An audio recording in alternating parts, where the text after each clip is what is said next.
Bonjour, je suis Bruno Sroka, ancien coureur professionnel de kitesurf, multiple champion du monde. Et en même temps, je suis le fondateur et le gérant de la société Sroka et je pilote toute la partie développement des produits Sroka. Dans ce cadre-là, je voudrais vous parler d'une des spécificités qu'on a chez Sroka, c'est les ailettes à fort allongement. On a deux gammes, on a la gamme classique qui est ultra polyvalente et on a une gamme un peu plus pointue, un peu plus technique et qui est plus destinée à des pratiquants confirmés. Et dans cette gamme-là, on a deux modèles. On a les modèles Lift et les modèles Speed. On a beaucoup de questions sur ces modèles-là, sur la différence entre les modèles. Et donc aujourd'hui, je voudrais vous apporter un peu plus d'informations sur ces deux modèles-là et vous expliquer les différences pour le surfoil, pour le wingfoil, quelle ailette il faut choisir en fonction des conditions et en fonction de votre niveau.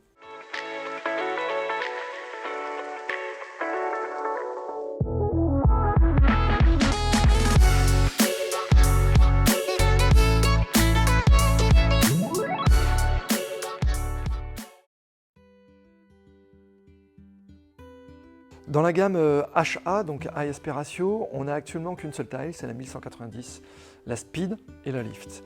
En termes d'outline et en termes de forme géométrique, ce sont des formes qui sont très similaires. On a la même envergure, la même corde, le même outline, et par contre, on a plein d'éléments qui diffèrent. Ce qui amène deux comportements bien distincts, et c'est ce que je vais vous décrire maintenant.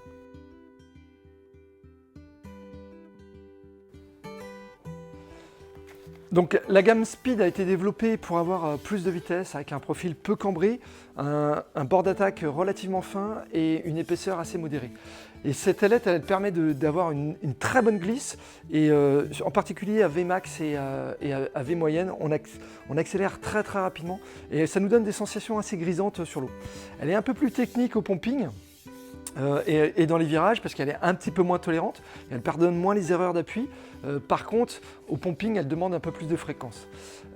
Cette ailette, elle est accessible en wing, elle est le parfait compromis, par exemple avec la 1750, quand vous avez besoin de prendre une ailette plus petite. Mais par contre, à faible allure, elle va nécessiter un peu plus de finesse, parce qu'elle accroche moins les filets d'eau, et donc c'est un peu plus fin en navigation à faible vitesse.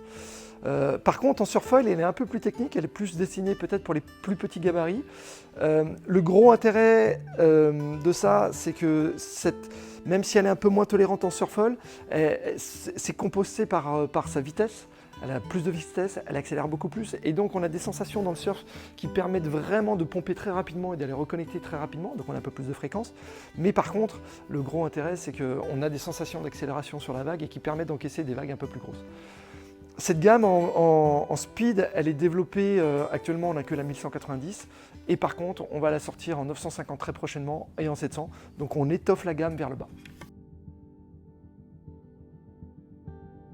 La gamme Lift, c'est une aile qui a été développée pour la polyvalence et son efficacité. Elle a un profil plus cambré et qui permet d'avoir aussi en même temps, on a une épaisseur un peu plus importante et un bord d'attaque un peu plus épais, ce qui permet de gagner énormément en tolérance.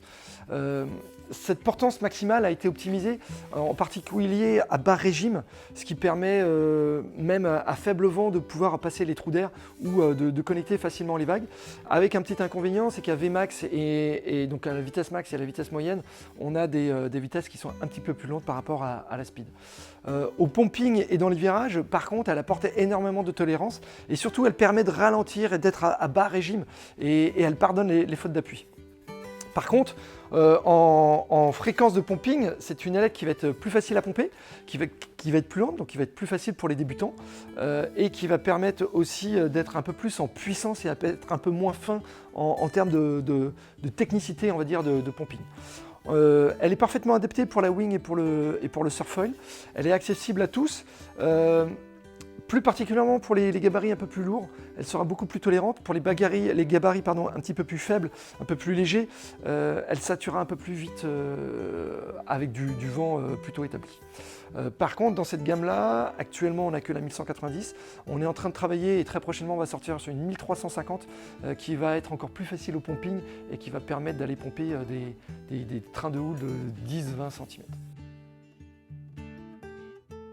En résumé, pour la wing, on peut dire que la lift est plutôt très bien adaptée aux gabarits lourds et avec un niveau débrouillé. Elle va être un peu plus lente mais un peu plus tolérante. Pour ceux qui ont un gabarit un peu plus léger et qui recherchent un peu plus de vitesse, je partirai plus sur la speed, qui va demander aussi un niveau technique un peu plus élevé, surtout à bas régime. Par contre, en surfoil, la lift est parfaitement adaptée pour tous les gabarits, pour tous les niveaux, des conditions petites à moyennes. Et la speed va être plus destinée à un niveau plutôt un peu plus expert et des personnes qui vont rechercher une vitesse un peu plus importante et qui vont avoir des sensations vraiment de carving plus élevées avec plus de vitesse, avec un inconvénient, c'est qu'il faudra pomper un peu plus vite, pardon. Toutes ces ailettes sont interchangeables avec la gamme classique si vous avez la gamme classique à l'heure actuelle. On peut changer la longueur du fuselage, on peut changer le stabilisateur. On a 2 stabilisateurs qui vont arriver, un en 140, un en 180 et un autre en 240. Vous avez une petite vidéo qui sera là en bas à droite. Vous pourrez regarder comment rendre son foil un peu plus maniable, ça pourra vous donner des idées. Et si vous avez des questions ou si vous avez des commentaires sur la gamme High Aspératio, donc les gammes 1190 Lift et Speed, n'hésitez pas à nous poser les questions, on aura un plaisir à vous répondre. Et puis n'hésitez pas aussi à vous abonner en bas à droite. En tout cas, je vous souhaite une très bonne navigation et à très bientôt sur l'eau.